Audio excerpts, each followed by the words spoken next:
지난주에 이어서 믿는 자의 그 당당함에 대해서 계속 이야기를 하겠습니다. 총독 베스도와 그리고 분봉왕 아그리빠라고 하는 그 당시 세상의 양대 권세 앞에서 바울 사도는 그야말로 당당하게 자기 이야기를 펼쳐가고 있습니다.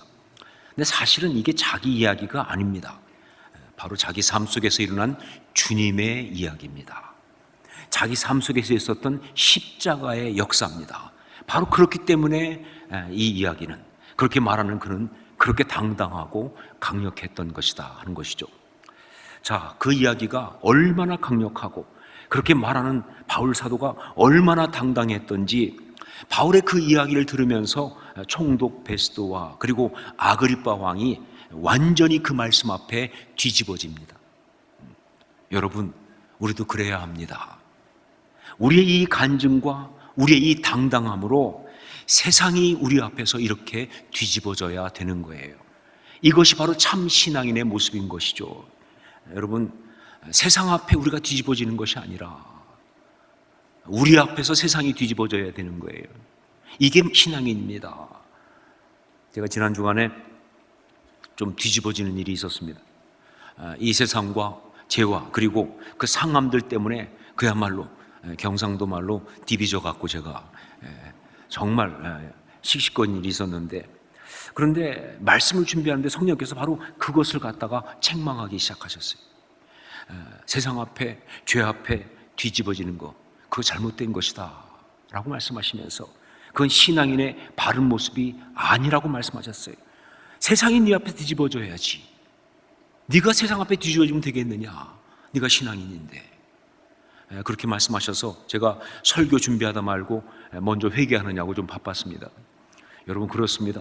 우리가 신앙인이라고 한다면요, 우리 앞에서 우리의 말을 듣고 세상이 뒤집어져야 하는 거예요. 이게 모든 그리스도인 우리 모두의 당연한 모습이라는 것이죠. 예, 여러분, 그렇습니다. 이것은 무슨 바울같이 특별한 사람들, 엄청난 어떤 그런 신앙의 어떤 대단한 사람들에게만 있는 일이 아니에요. 우리 모두에게 다 그렇게 일어난, 바로 그럴 수 있는 그런 일이에요. 왜냐하면요, 바울도요, 자기 힘이 아닌 바로 그 삶 가운데 역사하신 주 예수 그리스도를 통해서 그렇게 당당할 수 있었기 때문에 그런 것이죠.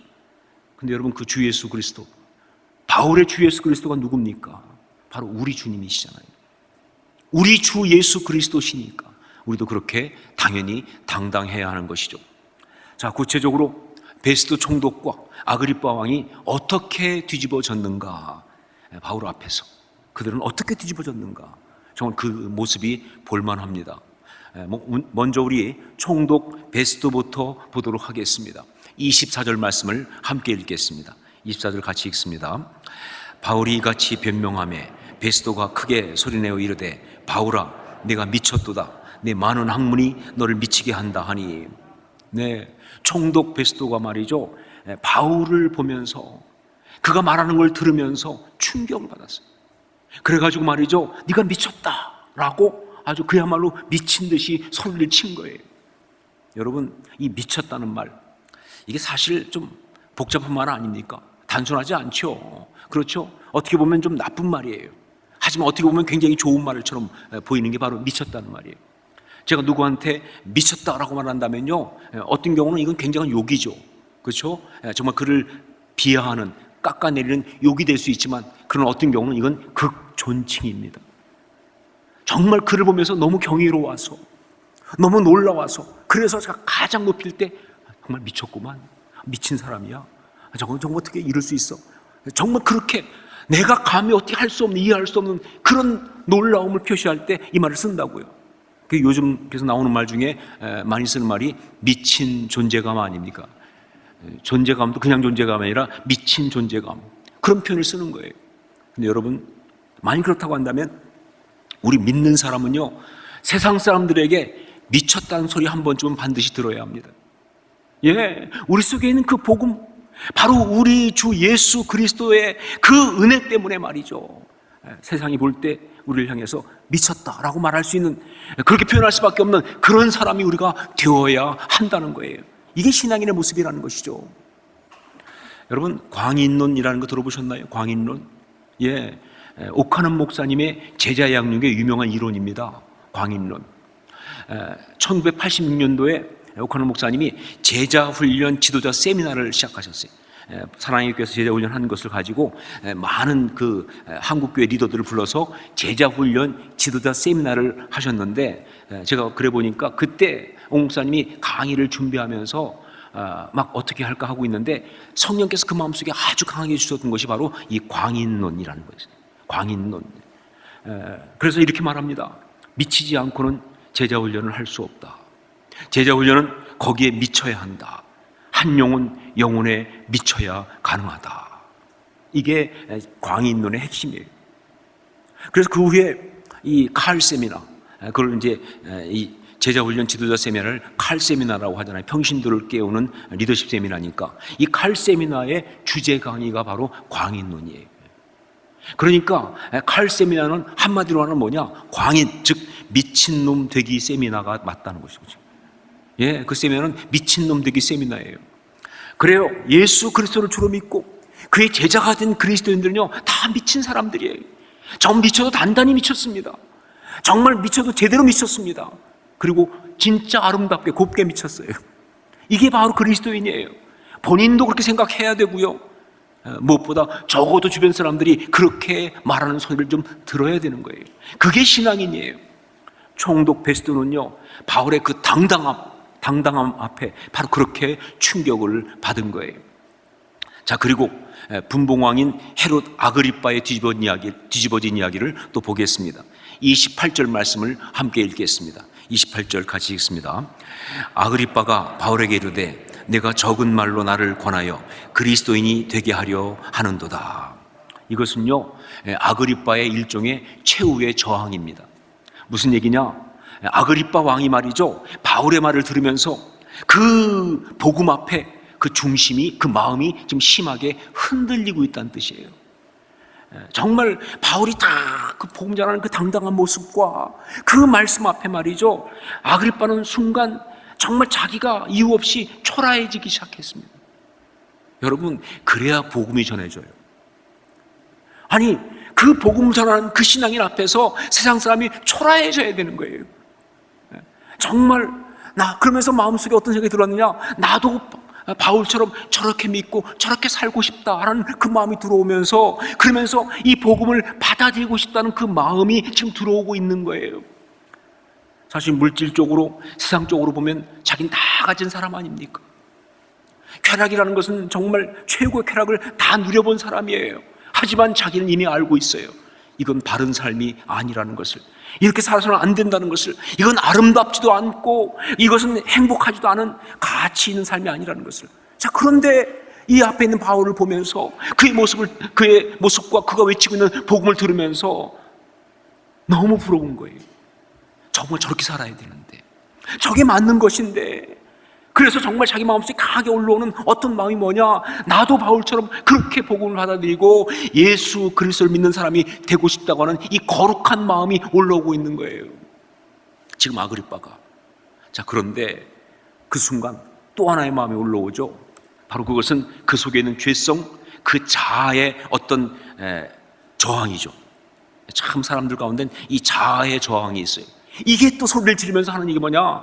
아니, 네가 이 적은 말로 여기 넘어가가지고 그리스도인이 되려고 그러느냐 하면서 일종의 자아가 저항하면서 발동을 한 거예요. 바로 그래서 외친 말이 바로 오늘 말씀인 거예요.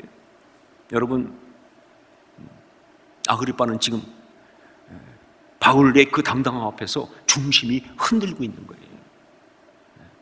자, 여러분, 이것이 바로 우리가 복음을 가지고 믿지 않는 사람들 앞에 섰을 때 바로 그들이 보여야 될 반응입니다. 예, 베스도 총독처럼 미쳤다고 소리를 지르든지 아니면 아그리빠처럼 심하게 흔들리든지 다 이런 반응이 나와야 되는 거예요. 자, 어떻게 바울 사도는 그렇게 당당할 수 있었을까? 즉, 그리스도인들은 어떻게 그렇게 당당할 수 있습니까? 그 첫 번째 이유로 지난주에 바로 모든 믿음의 사람에게는 간증이 있기에 그렇습니다라고 말씀드렸어요.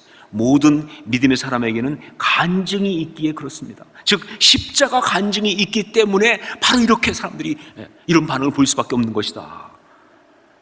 그리고 오늘은 거기에 두 가지 더 중요한 것도 말씀을 드리도록 하겠습니다. 두 가지의 중요한 것을 더 하도록 하겠습니다. 두 번째가 뭐냐? 모든 믿음의 사람들은 주님의 그 사랑을 받은 자이기에 그렇습니다 라고 하는 것입니다. 어떻게 그렇게 당당할 수 있습니까? 모든 믿음의 사람들은 주님의 그 사랑을 받은 자이기에 그렇습니다. 우리 14절 말씀을 함께 같이 읽도록 하겠습니다. 14절 같이 읽습니다. 우리가 다 땅에 엎드러짐에 내가 소리를 들으니 히브리 말로 이르되 사울아 사울아 내가 어찌하여 나를 박해하느냐 가시체를 뒷발질하기가 내게 고생이니라. 바울의 간증, 사도행전에 3번 나온다고 그랬죠. 이 3번 나오는 바울의 간증의 공통적인 것 중에 하나가 뭐냐? 그때 바울이 다메섹 도상에서 거꾸러질 때, 그때 예수님께서 정말 음성으로 바울을 찾아오셨는데, 바울을 부르셨는데, 그때 주님이 바울, 즉 사울을 갖다가 사울아 사울아 이렇게 2번 불렀다는 게 공통적인 거예요. 한 번 부르시지 않고 2번 불렀어요. 사울아 사울아. 이게 모든 간증에 공통적으로 나와요. 이게 뭐가 중요하냐 할지 모르겠어요. 아니 부르다 보면 2번 부를 수도 있지. 아니요, 굉장히 중요합니다. 왜냐하면요, 성경에 나오는 그 성경을 보면요, 누군가를 이렇게 2번 부른다는 것은요, 그게 무슨 뜻이냐? 정말 사랑한다는 뜻이거든요. 정말 가깝다는 뜻입니다. 애정을 담뿍 담아서 그렇게 부르는 것이 바로 2번 부르는 것의 의미예요. 여러분 보십시오. 모리아산에서 독자 이삭까지 바치려고 순종했던 그 아브라함을 부르실 때 하나님은 바로 2번 부르셨습니다. 창세기 22장 11절 여호와의 사자가 하늘에서부터 그를 불러 이르시되 아브라함아 아브라함아 하시는지라. 아브라함이 이르되 내가 여기 있나이다 하매. 예. 그리고 요셉 때문에 이제 애굽으로 들어가게 됐잖아요. 야곱이. 요셉이 죽은 줄 알았다가 살아있고 총리까지 됐으니까 아직 기근이 있으니까 그래서 이제 다 오라고 그래서 온 가족을 데리고 이제 야곱이 애굽으로 들어가는데 그때 야곱의 마음속엔 굉장한 두려움이 있었어요. 이거 잘못 결정하는 거 아니야? 잘못 들어가는 거 아니야? 갔다가 이제 못 나오는 거 아니야? 뭐 등등 여러 가지. 그때 그런 마음 가지고 그가 이제 애굽으로 가면서 브엘세바에서 하나님 앞에 제사를 드렸습니다. 그때 하나님께서 이 야곱을 부르실 때 그때도 하나님이 2번 부르셨어요. 창세기 46장 2절 그 밤에 하나님이 이상 중에 이스라엘에게 나타나 이르시되 야곱아 야곱아 하시는지라. 야곱이 이르되 내가 여기 있나이다 하매. 2번 부르셨어요. 자, 그 유명한 2번 부르신 이야기가 있죠. 엘리 시대. 그때 정말 이스라엘은요 영적으로 너무 캄캄했습니다. 엘리도 너무나 영적으로 정말 둔감해 있고 그 두 아들은 더 심했고 말이죠. 그래서 하나님께서 정말 답답한 마음 가운데 그때 한밤중에 아이 사무엘을 부르셨는데 그때도 역시 하나님은 그렇게 했습니다. 사무엘상 3장 10절 말씀 여호와께서 임하여 서서 전과 같이 사무엘아 사무엘아 부르시는지라. 사무엘이 이르되 말씀하옵소서 주의 종이 듣겠나이다 하니. 그리고 나름 주님을 사랑하는 마음에 주님 대접하겠다고 주님 너무 사랑하니까 그래서 막 분주하게 막 준비하는데 도와주지 않는 그런 동생에게 살짝 삐쳐 있었던 마르다에게 그를 부르실 때 우리 주님께서도 2번 부르셨습니다. 누가복음 10장 41절로 42절 주님께서 대답하여 이르시되 마르다야 마르다야 내가 많은 일로 염려하고 근심하나 몇 가지만 하든지 혹은 한 가지만이라도 족하니라. 마리아는 이 좋은 편을 택하였으니 빼앗기지 아니하리라 하시니라. 예, 여러분 이렇게 그 이름을 2번 부른다고 하는 것은요 정말 사랑한다는 뜻입니다. 특별히 가깝다는 뜻이에요. 특별히 친밀하다는 뜻이에요. 그래서 저는 여기서 한 가지 마음에 이런 소원을 갖습니다. 정말 우리 주님께서 우리 이름을 부르실 때 2번 부르시기를. 예, 주님께서 우리 이름 부르실 때 2번 부르실 수 있기를 주의 이름으로 축원합니다. 그리고 이제 여러분도 저를 부를 때 2번 부르세요. 저도 여러분을 2번 부르겠습니다. 정말 사랑하는 마음이에요. 그게 2번 부른다는 의미예요. 바울 사도가 그렇게 당당할 수 있었던 이유가 바로 뭐냐? 이겁니다. 우리 주님의 그 사랑을 받고 있기 때문에 우리 하나님의 그 위로 그 격려, 그 지지를 받고 있기 때문에 그는 이렇게 당당할 수 있는 거예요. 제가 미국에서 내적 치유 사역을 할 때 한 번은 어떤 분을 봤는데 이분은요, 객관적인 조건으로 볼 때는요, 정말 아주 괜찮은 분이에요. 외모도 훌륭하고 뭐 여러 가지 뭐 배경도 괜찮고 뭐 조건도 좋고, 그런데 정말 제가 딱 봐도 나타나는 게 뭐냐면 너무 자신 없어 하는 분이에요. 너무나 비굴해 보이는 표정을 자꾸 져요. 여러분 한번 그 표정을 좀 연구 좀 하셔야 돼요. 근데 그분은요, 자기 습관됐어요. 그냥 비굴해야 하는 표정, 그런 표정이 자꾸 나와요. 굉장히 불안해해요. 아주 두려워하고 굉장히 주눅 들어있는. 그 왜 그러냐 도대체? 왜 그러냐? 결국 얘기를 들어보니까 이유가 있더라고요. 다른 것이 아니라 바로 그 아버지가 그 아들을 인정하고 지지해 주는 분이 아니라 오히려 야단치고 지적하고 비난하고 못마땅해 하는 분이어서 그런 거예요. 그러니까 아버지 사랑을 받아본 일이 없는 거예요. 아버지의 지지를 받아본 일이 없는 거예요. 물론 그 아버지는 아들을 너무 사랑합니다. 근데 사랑하긴 하는데 사랑할 줄을 몰라요. 이건 더 문제예요. 차라리 사랑 안 하는 것보다 더 문제예요. 사랑하는데 사랑하는 방법을 몰라요. 그러니까 계속 사랑하니까 야단치는 거예요. 사랑하니까 소리 지르는 거예요. 사랑하니까 비난하는 거예요. 좀 달리는 말에 채찍질한다고 해서 두 손 들은 건 있어갖고 말이죠, 더 막 야단치는 거예요. 그러니까 이 아들은요, 정말 필요한 건 아버지 사랑인데, 아버지의 인정인데 그걸 못 받으니까 결국 밖에 나가서 주눅 들어있을 수밖에 없어요. 너무 자신 없어 하는 거예요. 너무 불안한 거예요. 막 정말 때때로 사람들 앞에 자꾸 비굴해지는 거예요. 근데 그렇게 비굴해지면서 동시에 자기 마음속에서는 그런 자기 때문에 또 화가 나고 분노하는 거예요. 너무 안타까웠습니다. 여러분, 그렇습니다. 권위의 존재인 아버지에게, 어머니에게 제대로 사랑을 받지 못하면요, 그 사람은 결코 세상 앞에서 당당할 수 없습니다. 자신감이 있을 수가 없는 거예요. 하지만 아무리 여러 가지로 힘들고 어렵고 객관적으로 많이 부족한 상황이라 할지라도 정말 권위의 존재에게 제대로 친밀한 사랑을 받은 사람은요, 그 상황, 모든 상황 가운데 당당할 수 있어요. 여러분, 요즘 유행하는 말 가운데 근거 없는 자신감이란 말이 있어요. 근거 없는 자신감. 그런데 여러분, 근거 없는 자신감은 없어요. 근거가 있는 거예요, 사실은요.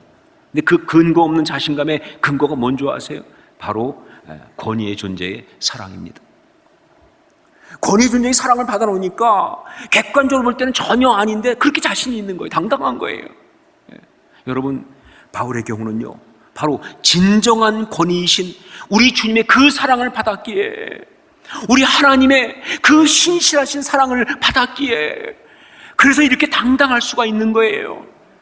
사울아, 사울아 부르시면서 그 사랑하는 마음을 담뿍 담아서 주님 표현하셨잖아요. 내가 어찌하여 나를 박해하느냐 하시면서, 바울 너는 나한테 특별한데, 너는 나한테 특별한 사람인데 라고 표현하셨잖아요. 그렇죠? 가시새를 뒷발질하기가 내게 고생이니라 라고 하시면서 정말 깊은 안타까움과 불쌍히 여기는 마음을 그대로 표현해 주신 바로 그 사랑을 받았기 때문에, 그래서 바울은 이렇게 당당할 수 있는 거예요. 물론 이 사랑은요, 그때 처음 주님 만날 때 한 번으로 끝난 게 아닙니다. 그 후에 그 삶 가운데 모든 순간마다 이 사랑은 표현되었습니다. 고린도에서 그렇게 힘들고 어렵고 두렵던 밤에 주님께서 정말 나타나셔서 담대하게 말하라고, 이 성에 내 백성이 많다고 그렇게 사랑을 말씀하셨잖아요. 지지해 주시면서, 격려해 주시면서. 여기 예루살렘에서도 말이죠, 잡혀가지고 정말 불안감 가운데 있을 때 그때 주님께서 나타나셔가지고 두려워하지 말라고, 내가 여기서 나를 증언한 것처럼 로마에서도 증언할 것이다 라고 말씀하셨잖아요. 그렇죠? 삶의 모든 순간마다 이렇게 어김없이 확인해 주시는 그 사랑을 받았기 때문에, 그래서 바울은 당당할 수가 있었다는 것이죠. 여러분, 그렇기 때문에 우리도 말이죠, 기도 가운데, 큐티 가운데 예배드리면서 찬양하면서 정말 다른 어떤 것보다 바로 이 주님의 사랑을 체험해야 합니다. 다른 어떤 것보다 이 주님의 사랑의 음성을 들어야 되는 거예요. 그렇죠? 그래야 세상 가운데 우리가 당당할 수 있는 거예요. 아무리 상황이 힘들고 어렵고 뭐 여러 가지 정말 벅찬 어떤 그런 일과 마주한다 할지라도 말이죠, 우리 주님이 우리를 사랑하신다는 이 사실만 생각하면요, 우리는 그 모든 것을 넉넉히 감당할 줄로 믿습니다. 왜냐하면요, 그 사랑이면 충분하니까. 예, 찬양에 나오는 가사 그대로 정말 그 하나로 충분해요. 그러면 충분하니까. 이것이 바로 바울이 당당할 수 있었던 이유다. 우리가 당당해야 될 이유다. 자, 세 번째, 또 한 가지. 모든 믿음의 사람들에게는 소명과 사명이 있기에 그렇습니다. 모든 믿음의 사람들에게는 소명과 사명이 있기에 그렇습니다. 우리 16절 말씀을 함께 읽겠습니다. 16절을 같이 읽습니다. 일어나 너의 발로 서라. 내가 내게 나타난 것은 곧 내가 나를 본 일과 장차 내가 내게 나타날 일에 너로 종과 증인을 삼으려 함이니. 바울이 예수님을 만났을 때 주님은 그에게 열방을 위한 전도자의 소명을 주셨습니다. 그리고 이 소명은요, 그에게 바로 생명을 걸고 이루어야 될 사명이 된 거예요. 그 소명을 주셨고 그 소명 그에게 사명이 되었어요. 바로 이것이 바울을 그렇게 당당하게 만든 거예요. 오늘 말씀에도 보십시오. 예수님께서 바울에게 소명을 주시면서 먼저 이렇게 말씀하십니다. 일어나 너의 발로 서라 라고 말씀하시잖아요. 무슨 얘기예요? 당당하라 이야기죠. 그렇게 살라는 말씀이에요. 당당하게 살라. 왜냐하면 내가 너한테 소명을 주니까, 내가 너를 부르니까, 내가 너한테 특별한 일로 너를 부르니까. 여러분 생각해 보세요. 하늘의 하나님께서, 온 세상의 주인께서 나한테 특별한 당부를 하셨는데 그 당부를 받은, 소명을 받은 사람이 어떻게 비굴해질 수 있습니까? 여러분 그 프라이드를 생각하세요. 세상 것들은 몰라요. 우리가 얼마나 대단한 사람인지. 예, 정말 우리 안에 그 벅찬 감격이 있잖아요. 그렇죠? 바로 그걸 위해서 우리가 목숨을 걸어야 될 이유가 있잖아요. 그러니까 당당할 수 있는 거예요. 여러분, 모든 그리스도인들은요, 예수를 믿을 때 다 소명을 받습니다. 단지 그냥 그리스도인만 되는 게 끝이 아니죠. 그리스도인이라는 자체가 소명이에요. 예, 살아가야 될 모습이 있어요. 예, 정말 주님의 제자로 살아간다는 자체가 소명입니다. 그러면서 우리는 어디에 있든지 하나님의 나라를 이루어야 한다는 소명을 받잖아요. 그렇죠? 예, 주님은요, 우리를 부르면서 이렇게 말씀하시는 거예요. 내 사랑하는 사람아, 내 사랑하는 아들아, 내 사랑하는 딸아, 네가 나를 위해서 그리스도인으로 살아가 주지 않겠냐? 네가 나를 위해서 하나님 나라를 이루어주지 않겠니? 이 땅 가운데 정말 그 주님의 제자의 모습을 보여주지 않겠니? 라고 부르신 거잖아요. 그렇죠? 예, 그때부터 말이죠, 이건 바로 목숨을 걸고 이루어야 될 바로 사명이 됐습니다. 예, 아무리 힘들고 어려워도요, 결코 포기할 수 없는 사명이 된 거예요. 그래서 믿음의 사람은 당당한 거예요. 모든 순간에 정말 힘이 있는 거예요. 왜냐하면요, 바로 이 심장에 그 뜨거운 소명과 사명의 피가 펌핑하고 있기 때문에 그래요. 이게 솟아오르니까 말이죠. 정말 이 심장으로부터 그 피가 막 뜨겁게 펌핑되고 있으니까 당당할 수밖에. 어떻게 비굴합니까? 어떻게 주눅듭니까? 우리 주님께서 내게 부탁하신 일이 있는데, 주님이 주신 사명이 있는데, 바울은 그래서 그렇게 당당할 수 있었다 하는 것이죠. 여러분, 믿는 자의 당당함, 이건 그냥 자세가 아닙니다. 그냥 당당하게 한번 서보자, 자세가 아니에요. 이것은 바로 능력입니다. 영적인 능력입니다. 자, 그렇기 때문에 여러분, 우리는 정말 당당해야 돼요. 우리는 정말 당당해야 돼요. 그래야 우리가 세상을 바꾸고 하나님 나라를 이룰 수가 있는 거예요. 예, 우리가 다른 어떤 것보다 그래야 세상을 바꿀 수 있어요. 그래야 하나님 나라를 이룰 수가 있어요. 그리고 그래야 우리는 아름답고 행복할 수가 있는 겁니다. 믿는 자의 그 당당함, 이것이 바로 어떤 자리에 있든, 무슨 일을 하든, 어느 상황에 있든 그 모든 곳에서의 우리의 모습일 수 있기를 주의 이름으로 축원합니다. 그 사람 당당했어 라고 말할 수 있기를, 아 당당해 라고 말할 수 있기를, 그게 정말 우리의 모습일 수 있기를 다시 한번 주의 이름으로 축원합니다.